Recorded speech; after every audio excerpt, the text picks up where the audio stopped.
तो दोस्तों good morning. आज का टॉपिक है स्पेस 8 क्वांटेनाइजेशन,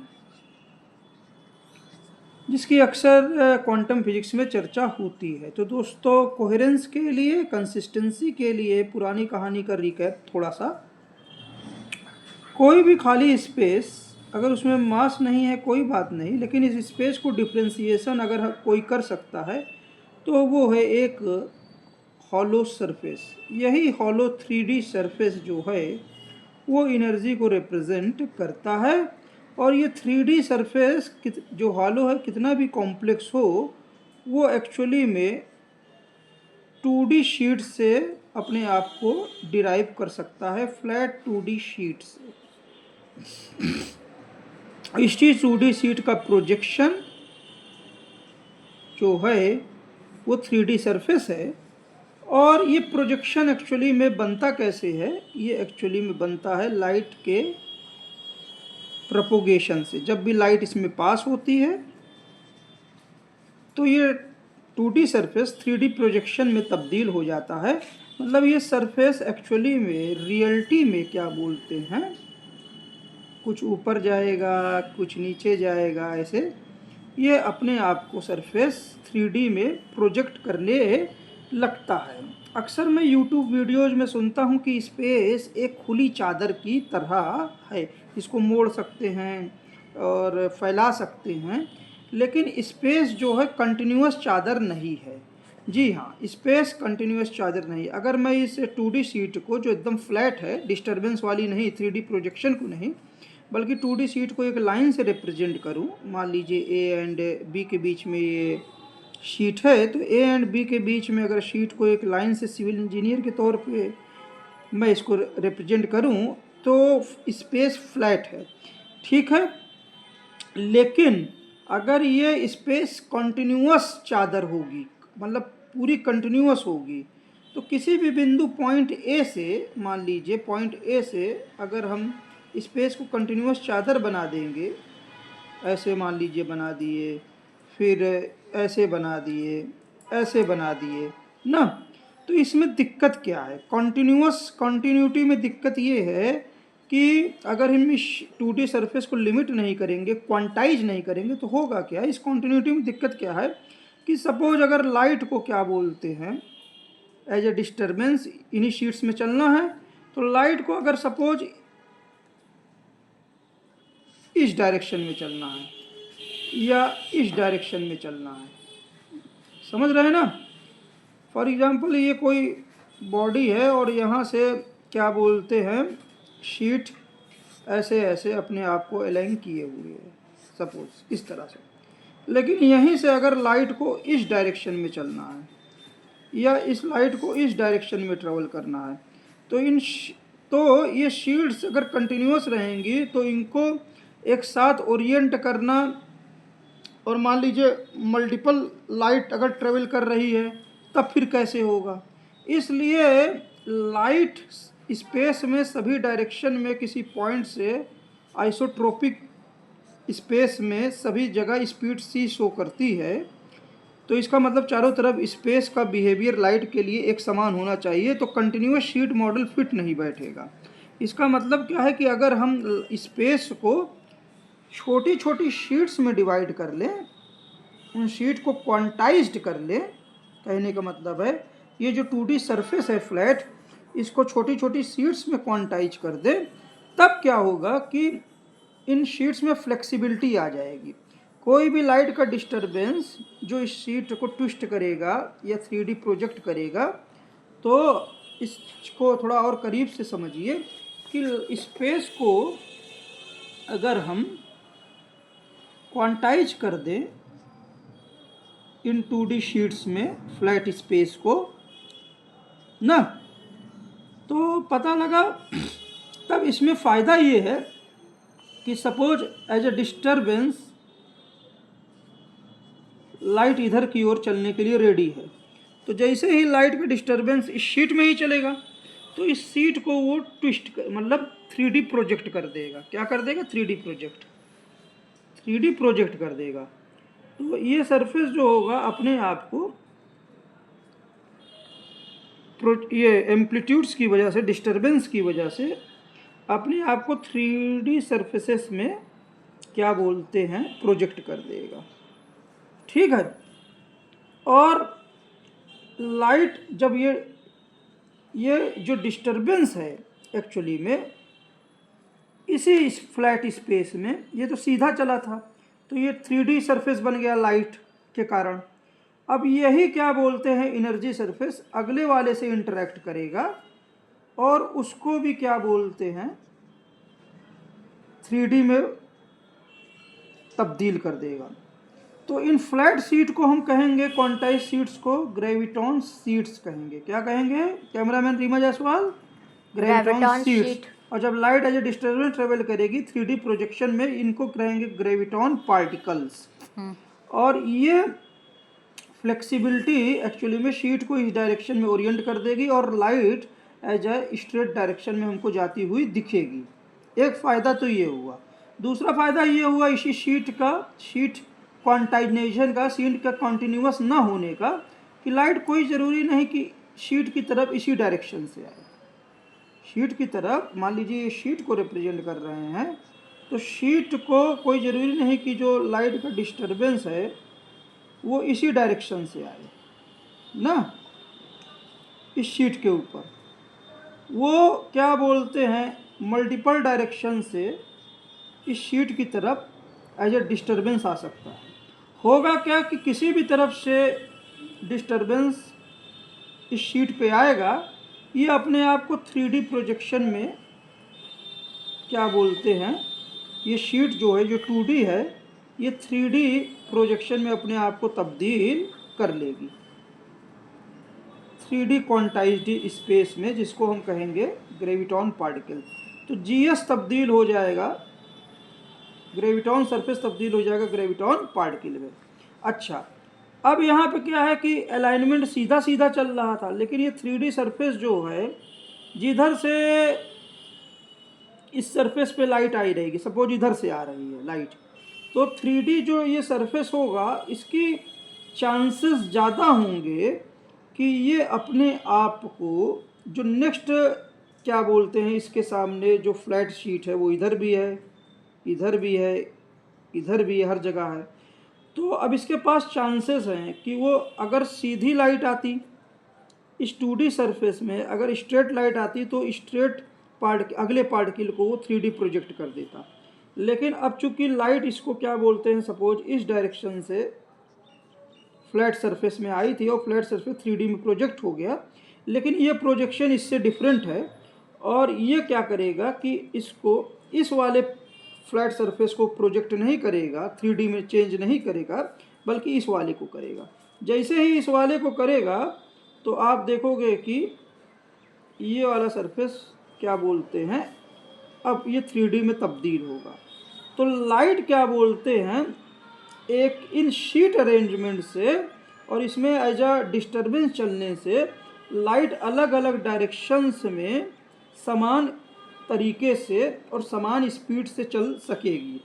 लाइट स्ट्रेट भी चल सकेगी एक पॉइंट से, उसी पॉइंट से लाइट क्या बोलते हैं, जैसा डिस्टर्बेंस रहेगा, क्वांटाइज्ड फ्लैट शीट्स को मॉडिफाई करते हुए, ओरिएंट करते हुए लाइट मल्टीपल डायरेक्शन में एक ही पॉइंट से समान अपने जिस भी तरफ होगा हर पॉसिबल डायरेक्शन में उसी स्पीड से चलेगी।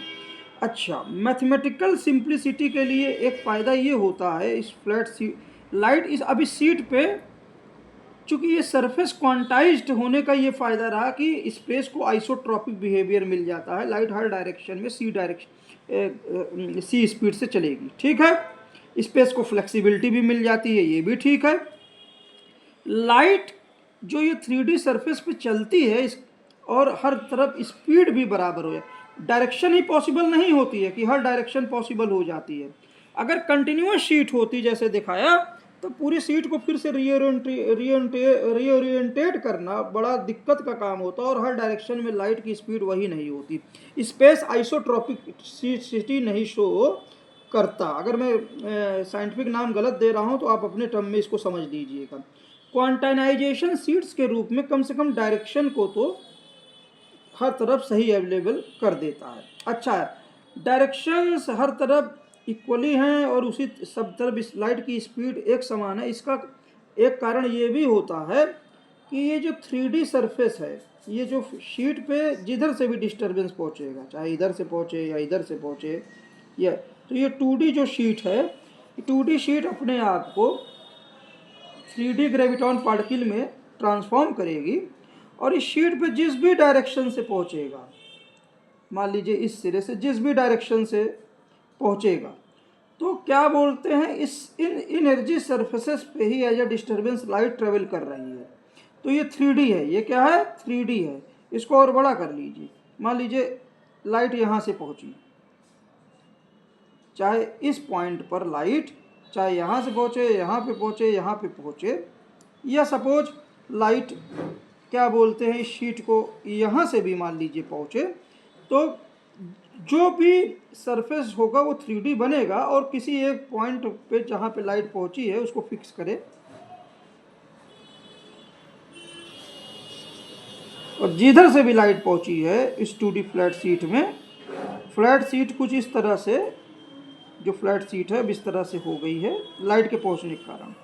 अच्छा, ये डिस्टरबेंस इस 3D डिस्टरबेंस में एक्चुअली में ये 3D सरफेस है, इस 3D सरफेस पे अपनी एनर्जी हर तरफ ये डिस्ट्रीब्यूट करता है, हर तरफ अपनी एनर्जी ये डिस्ट्रीब्यूट करता है, और सारी एनर्जी जो है जिस भी तरफ से आएगा, अगर इधर से लाइट है तो सारी एनर्जी सरफेस को इधर मोड़ते हुए सब कुछ होते हुए चारों तरफ, मतलब 3D में इस सरफेस पे चारों तरफ, इधर से भी चलते हुए, इधर से भी चलते हुए, इस सरफेस के ऊपर से भी चलते हुए, नीचे से भी चलते हुए, सारी एनर्जीज पूरे सरफेस को कवर करेंगी, और जब कवर करके एक पॉइंट पे मिलेंगी उसी डायरेक्शन, जिसपे लाइट जिस डायरेक्शन से इसको ओरिएंटेशन देना चाहती है, तो उसी डायरेक्शन में अगली फ्लैट शीट होगी।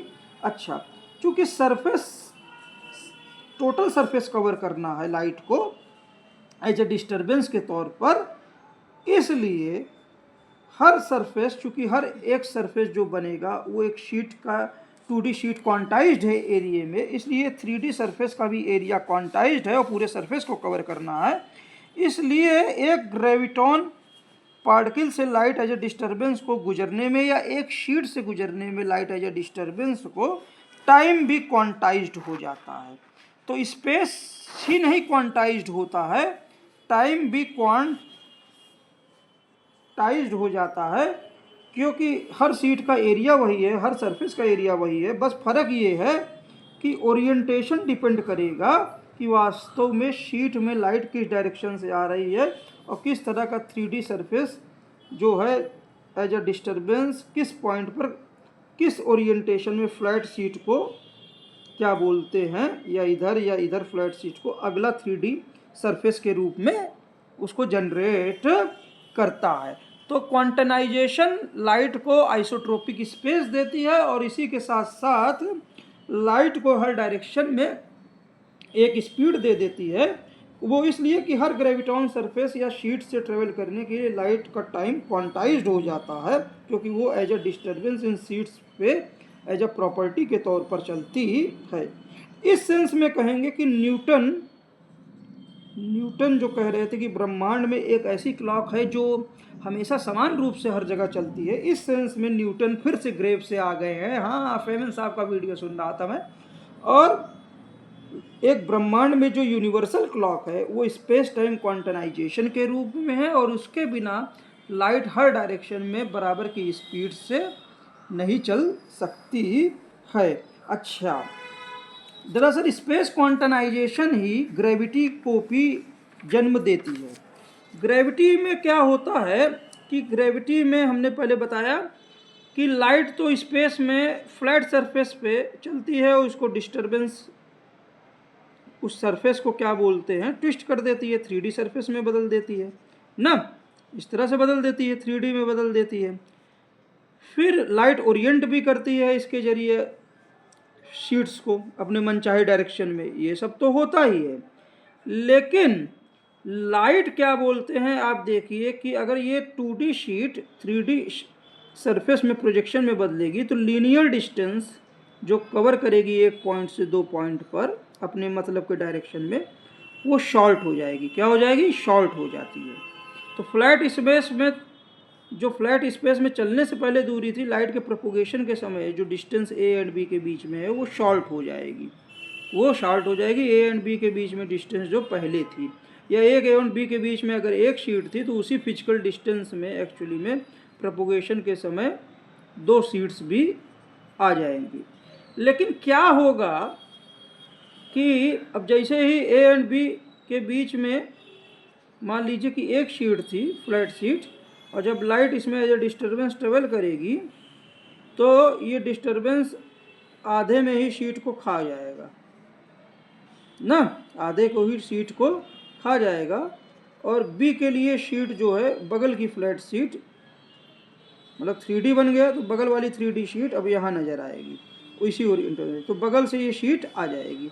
ठीक है ना। अब डिस्टर्बेंस क्या बोलते हैं पूरा दिखेगा आपको।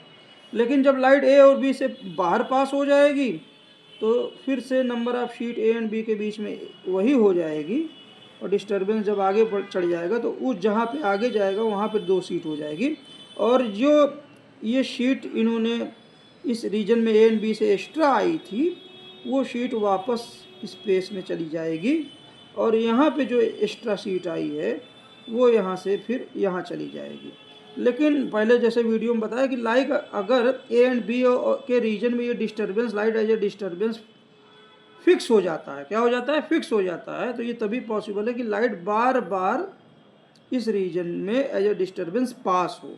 वो तभी पास हो पाएगी जब ए एंड बी के बीच में जो शीट है जिसमें डिस्टर्बेंस है, शीट यहाँ भी क्वांटाइजेशन में अवेलेबल हो, और इसको सर्कुलर घूमने के लिए डिस्टर्बेंस के तौर पर इसके घूमने के लिए अलग अलग डायरेक्शन में फ्लैट सीट्स अवेलेबल हो ना, स्पेस में फ्लैट सीट्स की कमी ना हो और वो क्वांटाइज्ड हो। तो लाइट एज ए डिस्टर्बेंस अब साइक्लिक वे में क्या बोलते हैं वो फिर से यहीं पहुंचेगी, और जब डिस्टर्बेंस ख़त्म हो जाएगा तो शीट एक्स्ट्रा वापस चली जाएगी। जैसे ही ये डिस्टर्बेंस फिर से आएगा तो फिर से शीट आएगी। तो ओवरऑल जो चूँकि बार बार घूम रहा है डिस्टर्बेंस इसी एरिया में, तो ओवरऑल कहीं ना कहीं एनर्जी का फ्लो ऑन एन एवरेज जो है वो सेंटर की तरफ है। तो सेंटर की तरफ होने से क्या होगा, ओवरऑल क्या बोलते हैं, ये जो सेंट्रल रीजन में डिस्टर्बेंस लॉक हो गया, ये मास की प्रॉपर्टी होगी, ये मास को जन्म देगा। और जो क्या बोलते हैं इस सेंटर की तरफ कहीं ना कहीं एनर्जी ऑन एन एवरेज ज़्यादा है। ये तो जो आइसोट्रोपिक स्पेस में हर जगह शीट डेंसिटी जो होती थी लाइट के पहले प्रोपोगेशन पहले हर जगह कांस्टेंट थी, तो जब लाइट एज ए सर्कुलर वे में क्या बोलते हैं बार बार रिपीट होगी तो एक्चुअली में ये होगा क्या कि एक तरह से यहाँ रीजन में लाइट एक्स्ट्रा है तो ज़्यादा शीट्स यहाँ हैं, तो सिमेट्रिकल वे में शीट्स की डेंसिटी जो है वो क्या बोलते हैं वो ज़्यादा हो जाएगी ना, number of seats her direction में बढ़ जाएगी। और बढ़ेगी कैसे, हमने पिछले एपिसोड में बताया कि अगर ए एंड बी के बीच में एक शीट है तो अगर दो शीट रखनी है तो आपको इसको ट्विस्ट करना पड़ेगा, डिफॉर्म करना पड़ेगा ना, तो ये दो शीट हो जाएगी। तो अगर मास के रूप में डिस्टर्बेंस लॉक हो जाएगा तो कहने का मतलब है कि नंबर ऑफ सीट्स चारों तरफ सिमेट्रिकल वे में इन ऑल डायरेक्शंस 3D में नंबर ऑफ सीट्स बढ़ जाएंगी। मतलब सीट क्या बोलते हैं कहीं ना कहीं वो फ्लैट नहीं होंगी, बदली वो अगर कोई भी दो डायरेक्शन ले तो सीट अपने आप को एक तरह से, ये जो 2D शीट थी पहले स्पेस में हर तरफ बराबरी से, अब ये 2D शीट 3D, ये जो स्ट्रेट ये जो इस तरह का ये शीट जो है ट्विस्ट हो गई है। ये जो 2D शीट जो थी जो इन दो पॉइंटों के बीच में ना, ये एक शीट अगर फ्लैट होती तो रिप्रेजेंट करता, लेकिन अब क्या बोलते हैं इसी में दो शीट ट्विस्ट होके आ गई हैं, 3D में आ गई हैं। तो एक्चुअली में दो शीट्स इकट्ठा हो गई हैं ए एंड बी के बीच में, और ये टू शीट्स जो हैं एक्चुअली में जो टू ट्राइंगल से हम रिप्रेजेंट कर रहे हैं, एक्चुअली वे ट्राइंगल्स जो हैं ट्विस्ट को दिखा रहा है शीट्स के एक एक शीट को। लेकिन ये ट्विस्ट हुआ कैसे है, सरफेसेस ऊपर नीचे, एक्चुअली में ये 3D ग्रेविटॉन्स की तरह है। 3D, ये दोनों शीट्स अब 3D एक तरह से ग्रेविटॉन पार्टिकल्स की तरह हैं, जीपी की तरह है ना, तो जीएस जीपी में बदल जाता है। तो ये ग्रेविटॉन सरफेस, तो होता क्या है कि मास के करीब क्या होता है, चूंकि सर्कुलर वे में लाइट हमेशा फंसी रहती है, तो जब हैवी मास के करीब क्या होता है नॉर्मली, तो स्पेस फ्लैट रहता है। और मैंने बताया कि कैसे हर डायरेक्शन में लाइट आराम से अपने आप को इन फ्लैट शीट्स को 3D 2D से क्या बोलते हैं 3D चेंजेस के ज़रिए या जीएस को जीपी में बदलकर हर डायरेक्शन में बराबरी स्पीड से चल सकती है। लेकिन ग्रेविटेशनल फील्ड में क्या होता है कि ग्रेविटेशनल फील्ड के करीब लाइट, ग्रेविटेशनल लेंसिंग का फिनोमिना भी इसी क्वांटनाइजेशन से होता है। एक्चुअली में मान लीजिए कि लाइट फ्लैट शीट में ये क्या बोलते हैं इधर की डायरेक्शन में चल रही है, इधर की डायरेक्शन, समझ रहे हो कैमरा में, नहीं मजा सवाल। तो लाइट एज अ डिस्टर्बेंस जब ट्रेवल करेगी तो इन 2D शीट्स को क्या बोलते हैं, 2D शीट्स को 3D सरफेसेस में बदल देगी, 3D प्रोजेक्शंस या जीपी में बदल देगी, या जीएस को जीपी में बदल देगी। ठीक है, अब ये इसी तरह से जैसे जैसे लाइट जाती रहेगी सबको क्या बोलते हैं 2D से 3D में बदलती चली जाएगी। तो लाइट इस तरह से इस डायरेक्शन में प्रोपोगेट हो रही है। लेकिन हमने बताया ना कि जब मास रहता है, अगर कहीं अगल बगल मास है, सपोज यहाँ पे मास है, क्या है मास, तो मास पहले से ही, चूंकि सर्कुलर वे में लाइट लगातार घूम रही है, तो पहले से ही जो सीड्स स्पेस में फैली रहती हैं इस जगह पे जो भी सीड्स पहले से फैली है, वो चूंकि सर्कुलर वे में लाइट हमेशा से लॉक हो गई, लियोनार्ड सक्सेन साहब को याद करें तो होगा क्या कि ये जो शीट्स हैं ये पहले से ही क्या बोलते हैं 3D, ये ट्विस्ट हो चुकी हैं, क्या हो चुकी हैं 3D में बदल चुकी हैं। और जितना मास के करीब नंबर ऑफ शीट्स ज़्यादा होती है, नंबर ऑफ ग्रेविटॉन सरफेस ज़्यादा, मास से दूर एक्चुअली में कम होता जाता है। लेकिन अलाइनमेंट जो है वो इस सेंटर की तरफ है, 3D सरफेसेस का ग्रेविटॉन सरफेसेस का अलाइनमेंट सेंटर की तरफ से पहले है। अभी क्या हो रहा था कि लाइट फ्लैट स्पेस में चलती है, तो जैसे जैसे पास होती है वैसे वैसे सरफेस को चेंज करती रहती है अपने डायरेक्शन में ओरिएंट, तो स्ट्रेट दिखता है। लेकिन यहाँ पे तो चलिए जैसे यहाँ पे पहुँचेगी तो अगले वाले को वो करती, लेकिन पता लगता है कि यहाँ पे पहुँचते ही लाइट जब इसको ओरिएंटेशन देती है 3D सरफेस, तो अगली शीट नहीं मिलती है फ्लैट, बल्कि उसको कर्व्ड शीट या 3D शीट ओरिएंटेशन में मिलती है।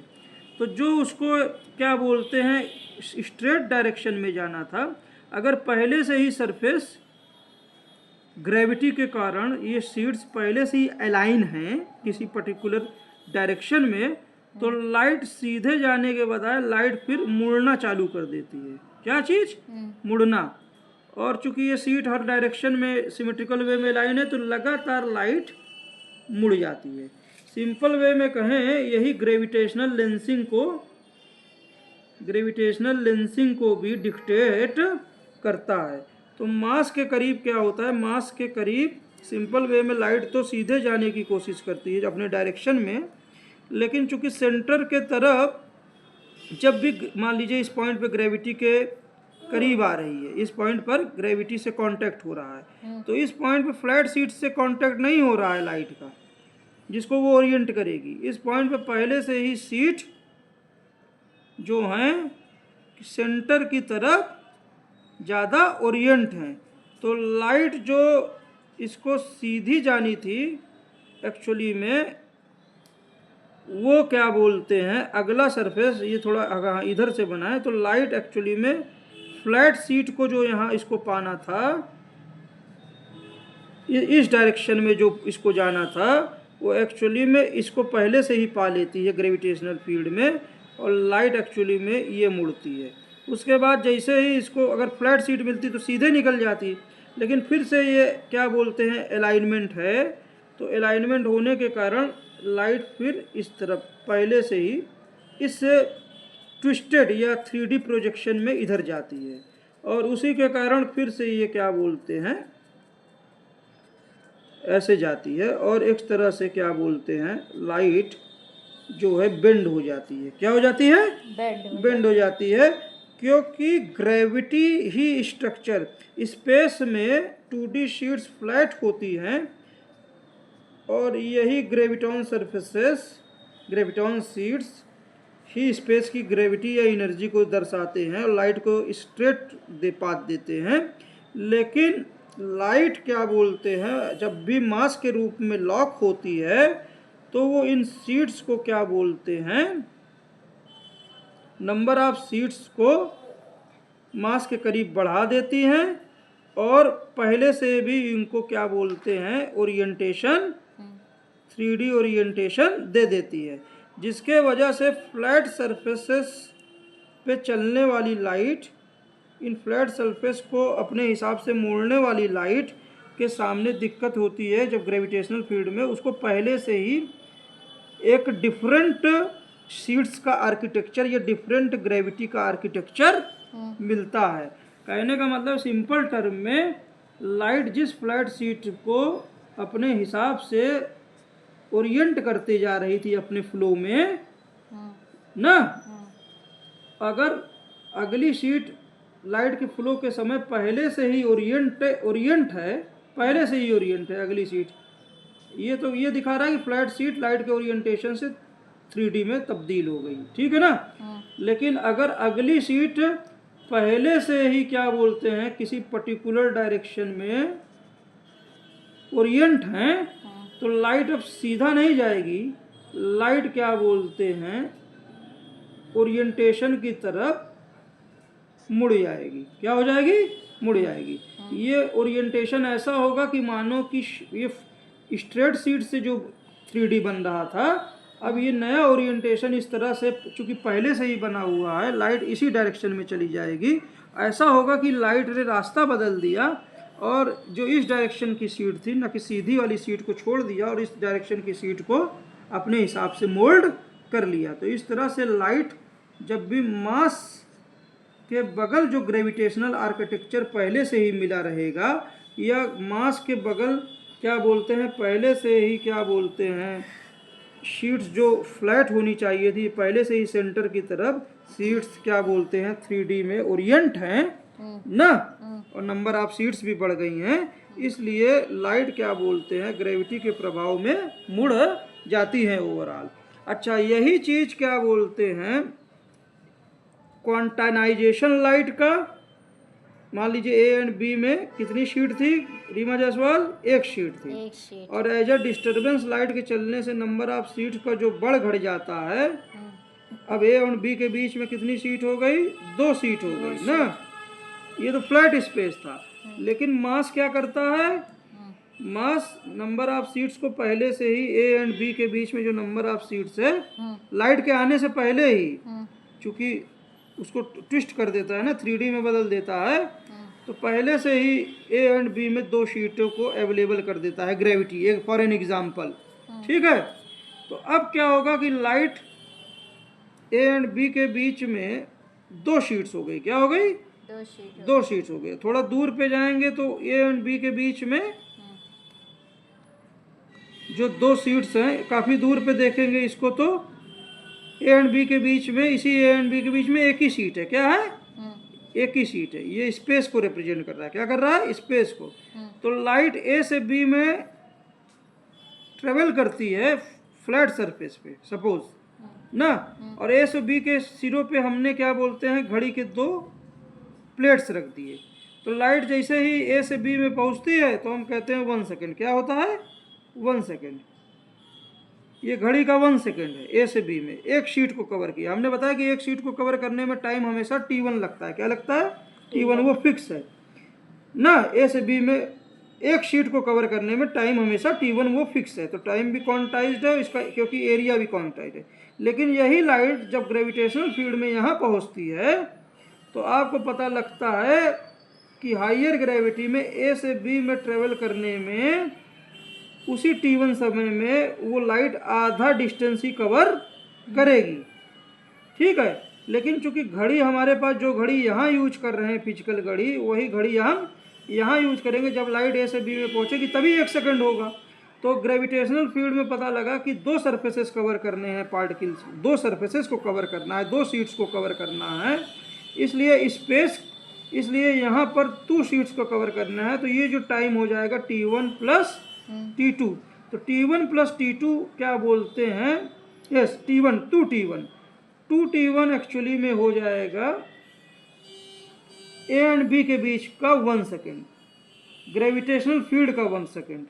तो ग्रेविटी में 1 सेकेंड जो हो जाएगा वो ट्वाइस T1 होगा, बराबर हो जाएगा 2 टाइम्स, अगर हम फ्री स्पेस में उसी घड़ी को, जिस घड़ी को यहाँ से उठाकर ग्रेविटी से, जिसमें 2 प्लेट्स एक ही फिजिकल डिस्टेंस पे थी, उसी घड़ी को हम स्पेस में ले आए, तो चूंकि नंबर ऑफ शीट एक ही रहेगी, क्या रहेगी, एक ही रहेगी, तो स्पेस में का जो 1 सेकेंड रहेगा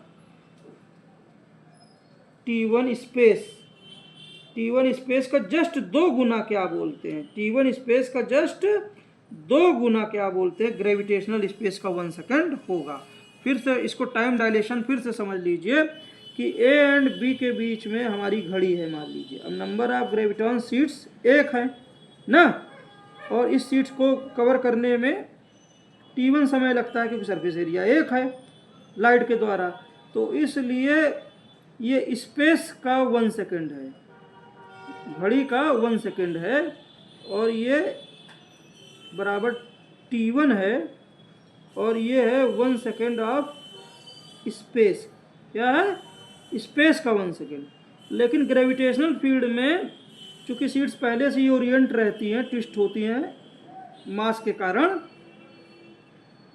लाइट साइकिल के कारण, तो उसी फील्ड जब हम घड़ी को ले जाते हैं ग्रेविटेशनल फील्ड में, तो अब 2 शीट्स हो गई, क्या हो गई, 2 ट्विस्ट। तो एक शीट में लगा समय चूंकि फिक्स है एरिया T1, भले ही वो कितना ट्विस्ट कर ले सरफेस को, और ये वो भी T1, तो चूंकि लाइट ए से बी में पहुंचेगी जब, तभी हम ग्रेविटेशनल फील्ड में 1 सेकेंड कहेंगे।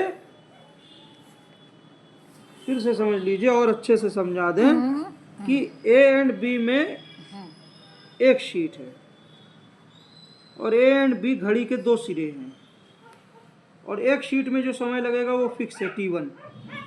लेकिन ग्रेविटेशनल फील्ड में वही घड़ी जब ले जाएंगे तो वही ए एंड बी के बीच में 2 शीट होंगी, क्या होंगी, 2 शीट, ठीक। अब 1 सेकेंड डिफाइन कैसे करते हैं, जब लाइट ए से बी में ट्रेवल करे, तो ए से बी में ट्रेवल करेंगे तो 1 सेकेंड होगा। ये किसका 1 सेकेंड होगा, स्पेस का होगा, किसका होगा, स्पेस का। ये 1 सेकेंड बराबर होगा T1 के। यही जब ग्रेविटी में हम लाइट को ले जाएंगे, ए से बी में जब पहुंचेगा तो 1 सेकेंड होगा। 1 सेकेंड किसका होगा, ग्रेविटेशनल स्पेस में होगा, ग्रेविटेशनल स्पेस में 1 सेकेंड होगा। लेकिन ये 1 सेकेंड किसके बराबर होगा, 2T1 के, किसके, 2T1 के, 2 शीट्स हैं।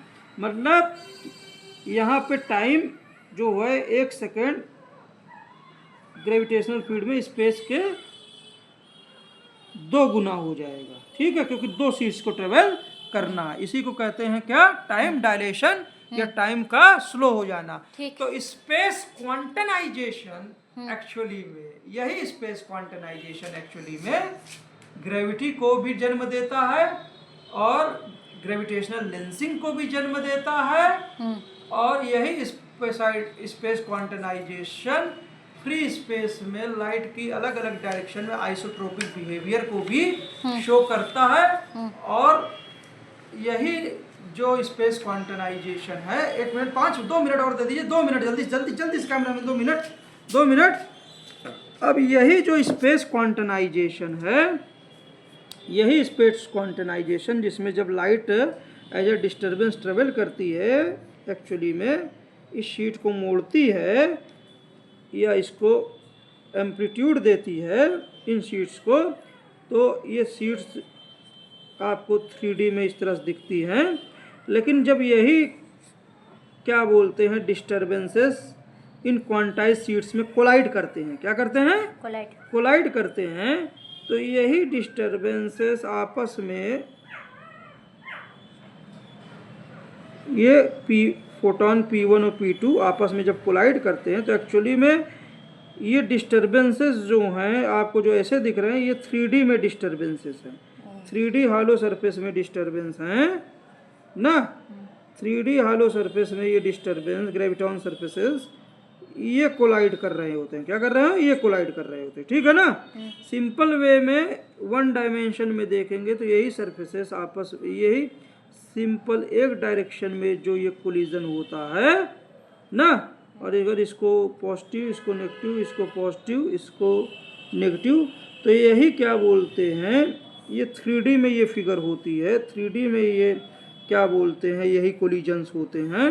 और एक्चुअली में यही फिर ग्रेविटॉन शीट्स को रीअरेंज करते हैं और एक तरह से सारे पॉजिटिव अगर शीट्स कुछ इस तरह से दोनों शीट्स 3D शीट्स अरेंज हो जाएं कि सारे पॉजिटिव एक जगह आ जाएं सीट में और सारे नेगेटिव जो नेगेटिव हैं ये क्लोज हो जाएं, क्या हो जाएं, क्लोज हो जाएं ना, क्या हो जाए, क्लोज हो जाए।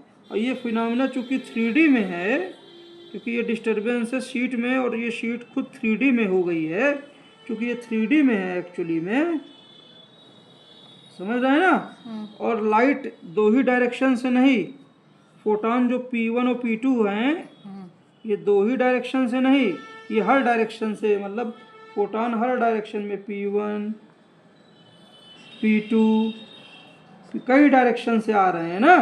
तो एक्चुअली में 3D में शीट्स इस तरह से अरेंज हो जाएं कि सारे पॉजिटिव डिस्टर्बेंस एक तरफ पे आ जाएं और नेगेटिव डिस्टर्बेंस इंडिविजुअली क्लोज हो जाएं ना। तो एक्चुअली में यही क्या बोलते हैं इलेक्ट्रॉन की फील्ड को, क्या किसकी फील्ड को, इलेक्ट्रॉन फील्ड को, यही क्या बोलते हैं न्यूक्लियस की फील्ड को। और यही डिस्टर्बेंस जब आपस में लॉक होते हैं, ये डिस्टर्बेंस आपस में ये शीट्स एक्चुअली में उलझ जाती हैं। तो शीट्स जब उलझ जाती हैं तो सरफेसेस हाइड होते हैं, तो ये इलेक्ट्रॉन एज अ पार्टिकल या मास को जन्म देते हैं। और यही क्या बोलते हैं इनकी ही मॉडलिंग, इन्हीं मासलेस पार्टिकल की जो डेंसिटी की मॉडलिंग है, नेगेटिव मासलेस पार्टिकल की मॉडलिंग, यही श्रोडिंगर इक्वेशन को जन्म देती है। और यही 2D शीट्स का 3D कर्वेचर कर्व्ड हो जाना एक्चुअली में जनरल रिलेटिविटी को जन्म, आइंस्टीन इक्वेशन को जन्म देती है। और इस थ्योरी से हम क्वांटम फिजिक्स से लेकर जनरल रिलेटिविटी, आइंस्टीन साहब की श्रोडिंगर इक्वेशन और ये सब को हम एक यूनिफाइड फील्ड थ्योरी जो आइंस्टीन साहब का सपना था उधर हम मोड़ सकते हैं। और पिछले एपिसोड्स को देखेंगे तो डार्क मैटर, ये फ्लैट सीट जो स्पेस में अवेलेबल है, जब कुछ नहीं था ये फ्लैट सीट जो अवेलेबल थी ये फ्री में नहीं मिल गई है। फ्लैट सीट स्पेस वाली, समझ रहे हैं, जिसको लाइट जब ट्रेवल करती है तो 3D में प्रोजेक्शन दे देती है, फ्री में नहीं मिली हुई है। तो पेनरोज साहब को रिक्वेस्ट है मेरी एक लेमैन की तरफ से कि जो फ्लैट शीट है, ये फ्लैट शीट फ्री में नहीं स्पेस में मिली हुई है, ये एक्चुअली में स्पेस फ्लैट बाद में हुआ है। पहले स्पेस एक कर्व था या ट्विस्टेड था, और इस कर्व ट्विस्टेड में, इस कर्व्ड स्पेस में क्या बोलते हैं एक ये नेगेटिव वाइब्रेशन हुआ जिसने इस कर्व्ड स्पेस को फ्लैट में बदल दिया। तो एक्चुअली में ये जो कर्व्ड स्पेस में नेगेटिव वाइब्रेशन जो है, ये एक तरह का जो शीट जो अभी कर्व्ड स्पेस में लेंथ कम थी अब लेंथ बढ़ गई इस वाइब्रेशन के बाद ना, ये दूसरी तरह का क्या बोलते डिस्टर्बेंस है। और ये एक और तरह का डिस्टर्बेंस है, और ये फ्लैट सीट देता है। और इसी फ्लैट सीट में जब लाइट ट्रेवल करती है तो एक दूसरी तरह का सिमेट्रिक डिस्टर्बेंस देता है। इसको अगर हम पॉजिटिव कर्वेचर कहें तो इसको हम नेगेटिव कर्वेचर करेंगे। और कर्व्ड सीट में ये नेगेटिव कर्वेचर ही एक्चुअली में डार्क ग्रेविटी को जन्म, डार्क ग्रेविटी है। यही डार्क ग्रेविटी यही नेगेटिव कर्वेचर क्या बोलते हैं, फ्लैट शीट जिसमें विजिबल ग्रेविटी हमको दिखती है। पिछले एपिसोड को आप लोग देखिएगा। रीमा जायसवाल कैमरामैन का बहुत बहुत आभार। जय हिंद, जय भारत, जय विश्व। Thank you sir. क्यों भाई?